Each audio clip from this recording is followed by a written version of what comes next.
I'm Indy Neidell, and this is Out of the Foxholes, where I sit here, feeling the waves of knowledge emanate from my chair of infinite knowledge. I feel you, boy. And answer all your questions about World War II. All the questions here today are asked by high-ranking members of the Time Ghost Army, which means they do get a guaranteed answer. If you want the same, join the army at timeghost.tv or patreon.com. The first question comes from Brent Sapp, a brigadier in the Time Ghost Army. That is the highest rank possible. Ooh. Brent asks, by 1942, you've talked at extreme length about how truly dismal supply chains in North Africa became for either faction during offensive operations.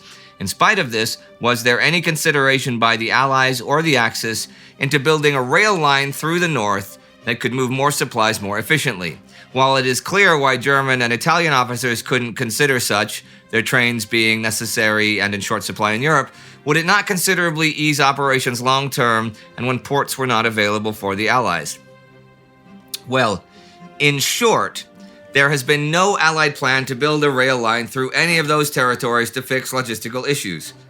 In long, Allied logisticians are having enough trouble maintaining the war in Africa as it is. The distance from the Suez Canal to Benghazi is over 1,100 kilometers. The financial cost of constructing a railway across that would be eye-watering.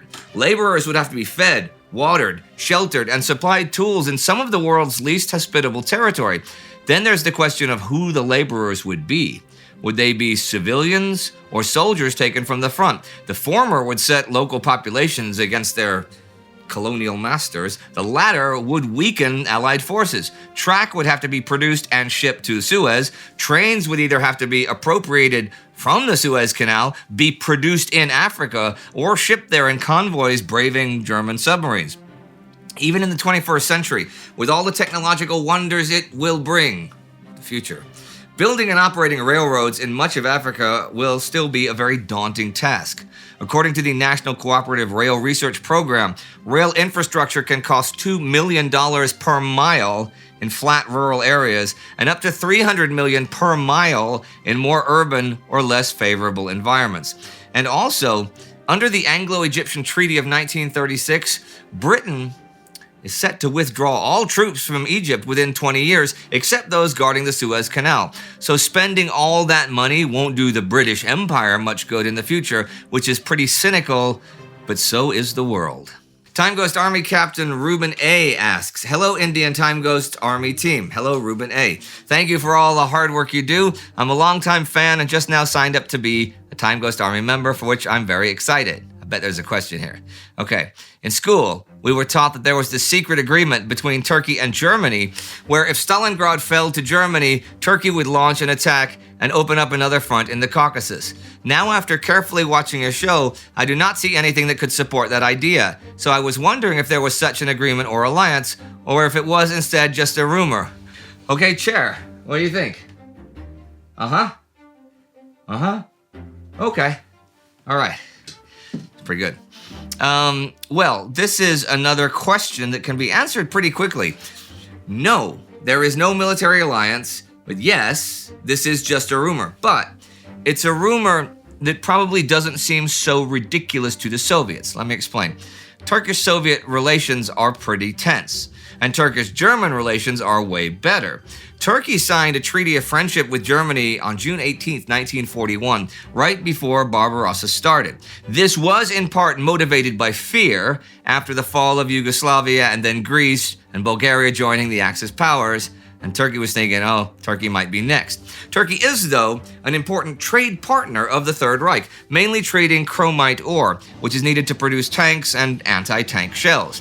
Soviet submarines in the Black Sea have actually sunk several Turkish merchant ships. A total of 16 will be sunk over the course of the war. Shortly after the start of the Battle of Stalingrad, Turkish Prime Minister Şükrü Saracoğlu met the German ambassador to Turkey, Franz von Papen. Yeah, that same guy who assured everyone he could sideline Hitler if they went into government together back in 1933. That guy.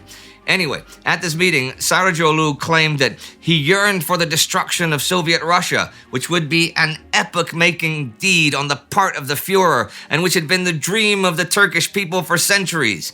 He also promised his government would fund independence movements for various Turanians in the USSR.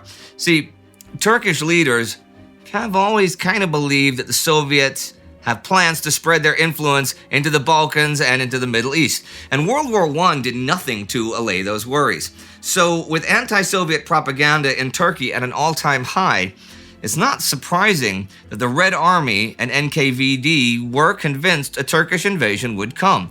In August 1942, a Soviet Air Force commander even reported to Vyacheslav Molotov that the Turkish army had mobilized in August and had conducted reconnaissance missions near the Soviet border. It's unclear how much of this is actually true or just panicked misinterpretation, but it was deemed serious enough to reach even Stalin's inner circle. So while there is, I guess, some evidence that a Turkish invasion may have been in the really early planning stages, there is certainly no concrete proof of any pact between Germany and Turkey. Captain in the Time Ghost Army Ben Warsham asks, how did organizations like the Freemasons fare in occupied Europe during the war? Well, that's a pretty big topic to cover. Well, I'll do what I can. I'll give you an overview of it. The Freemasons and similar organizations are oath-bound fraternal organizations devoted to moral discipline and mutual assistance, ideally. Freemason traditions, rituals, and fellowship evolved from the guilds of the stonemasons of the Middle Ages. From their inception, Masonic lodges have encountered significant opposition from organized religion, especially from the Catholic Church. They also figure pretty largely in anti-Semitic conspiracy theories. The fabricated protocols of the Elders of Zion have helped spread the idea that Jews have entered Freemasonry and are using that to further their goal of world domination. Adherents of this Judeo-Masonic conspiracy see the leaders of the Freemasons and the leaders of world Jewry as one and the same. By the way, the accusations in the protocols aren't only false, they are plagiarized falsehoods from earlier sources. Check out the Between Two Wars episode, Henry Ford and the Mass Marketing of Hatred, to learn more about that. Anyhow, the Nazis, unsurprisingly, spread and act on this myth. The late Reinhard Heydrich was one of the most outspoken opponents of Freemasonry. He counted the Masons, along with the Jews and the political clergy, as the most implacable enemies of the German race. Heydrich wanted to root out what he claims is a Jewish, liberal, and Masonic infectious residue that remains in the unconscious of many, above all, in the academic and intellectual world. Freemasonry has also become a particular obsession of the SS Security Service, the SD, which aims to achieve the complete destruction and elimination of all sects. As the Axis powers marched through Europe, they forcibly dissolved Masonic organizations and confiscated their assets. Agents of the SD have ransacked lodges for membership lists, important archival items, furnishings, ritual artifacts. The Nazis also sponsor anti-Masonic exhibitions throughout occupied Europe. In October 1940, German-occupied Paris hosted one, followed by Brussels in February 1941.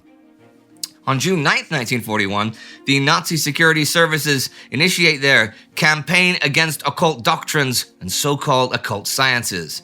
Hitler has authorized Alfred Rosenberg, the Commissar for the Supervision of Intellectual and Ideological Education of the NSDAP, to seize and evaluate Masonic archives and libraries. He is guaranteed support from OKW in fulfilling his mission. Some of Germany's puppet states also promote discriminatory policies against the Freemasons. In August 1940, Vichy France classifies Masons as enemies of the state and authorizes police surveillance of them.